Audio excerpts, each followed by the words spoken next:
সরকারতে যে এগুলো দিয়ে এত ফোর্স দিয়ে ঘুরে বেড়াচ্ছেন। আপনাদের টিকিটটাও দেখা যায় না, রাত 9টার পরে ট্রাফিকটা পর্যন্ত কেন বলেন? নিজের ঘুষের টাকা নাসির ভাই বাংলাদেশ পুলিশ বলেন ঘুষের টাকা চলতেছেন না বলে এই জন্যে বলেন। আপনারা সাংবাদিকরা প্রশ্ন করতে পারেন না? আপনারা আপনাদের দায়িত্ব না, আপনারা প্রশ্ন করেন না কেন তাদেরকে? তাদের অ্যাক্টিভিটিস এখানে কেন? তারা এখানে এত হাইপার কেন? রাস্তায় আপনারা কই আমাকে বলেন না, বলেন গত 7 দিনে কয়টা রেপ হচ্ছে বলেন আমাকে। রেপকে মানে রেপ ছিল কাহিনী, ঠিক আছে? শিক্ষকেরা আন্দোলন করে মারেন চৌকা, সাধারণ মানুষ আন্দোলন করে আপনারা মারেন চৌকা। দেখেন আপনারা কি পরিমাণে অ্যাক্টিভ, কি পরিমাণে ফোর্স আপনাদের, যে আপনারা সাধারণ মেয়েগুলোকে আটকাচ্ছেন।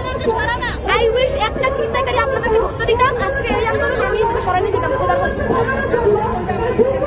বলেন রাস্তায় তো আমি শুধু মেয়ে বলে না, আপনারা সেফ, পুরুষ মানুষ সেফ রাস্তায়, এখানে পুরুষ নাই, আপনারা রাস্তায় সেফ বলেন না কেন?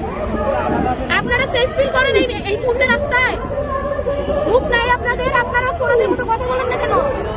বাকি সাংবাদিকদেরও কথা বলা নিষেধ। বলেন যে মাইকগুলো ধরে আছে এটাকে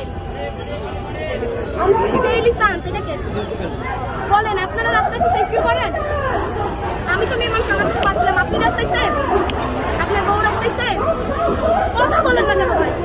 আপনি বলেন তাইলে সেটা বলেন, আমি আর কাছে চিল্লাবো কেন? আপনার বলে নাই? আপনারা তো নিজেরাই আপনাকে বলেন, আপনারা শুনি আমরা আপনারাই কেন অভিযোগ করছেন সেটা বলুন। আপনাদের অভিযোগটা কিছু বলবেন না, বলেন আপনি। ঘরের মধ্যে আমার বাপ যেমন আমাকে অ্যাটাক দেয় যে আমার সরকার আপনারাও তাই দিচ্ছেন, তাইলে আমাকে বুঝবে কে? ইন্টারিয়াম সরকার আপনাদের না আমার একার? এই ইন্টারিয়াম সরকার আমার একার? এই যে বললেন আমার একার সরকার, ইন্টারিয়াম সরকার আপনার সরকার না? আপনি ছিলেন না রাস্তায়? তাইলে কেন ইন্টারিয়াম নিয়ে কোয়েশ্চেন করেন? কোয়েশ্চেন চাই মতো করেন, প্রবলেম কি ফেস করতেছেন সেখানে বলেন ভাই। আমার দেশে পুলিশ দর্শনকে বলে ছিল কাহিনী কেন? তার বউ রেপ হয় নাই বলে, তার বাচ্চা রেপ হয় নাই বলে। বলেন রাত 9টার পরে কোথাও ট্রাফিক থাকে না, 4 দিক দিয়ে রাস্তাঘাট জ্যাম, আপনারা কোথায় বেকার টাকায় চলতেছেন? রাস্তায় ঘুষ নাই বলে, রাস্তায় চাঁদাবাজি নাই বলে। স্বরাষ্ট্র উপদেষ্টা তো বললো তারা সফল, নিরাপত্তা স্বাভাবিক আছে, কি বলবেন? আপনাদের অন্তর্বর্তী সরকারের যে বলেছে তো আমরা স্বাভাবিক নিরাপত্তা নিয়ে আলাপ করতে যাচ্ছিলাম, যাকে দিতে বলেন ভাই। আপু এবং তিনি বলছেন যে যদি নাসির ভাই প্রশ্নের মধ্যে দিয়ে না, বলতে দেন আগে। এইখানে এত অ্যাক্টিভ, এত স্ট্রং, সব আপনাদের রেডি। একটা চিন্তাকারী ধরেন না কেন মিয়া? একটা চিন্তাকারী ধরেন, একটা চোর ধরেন, একটা রেপিস্ট ধরেন।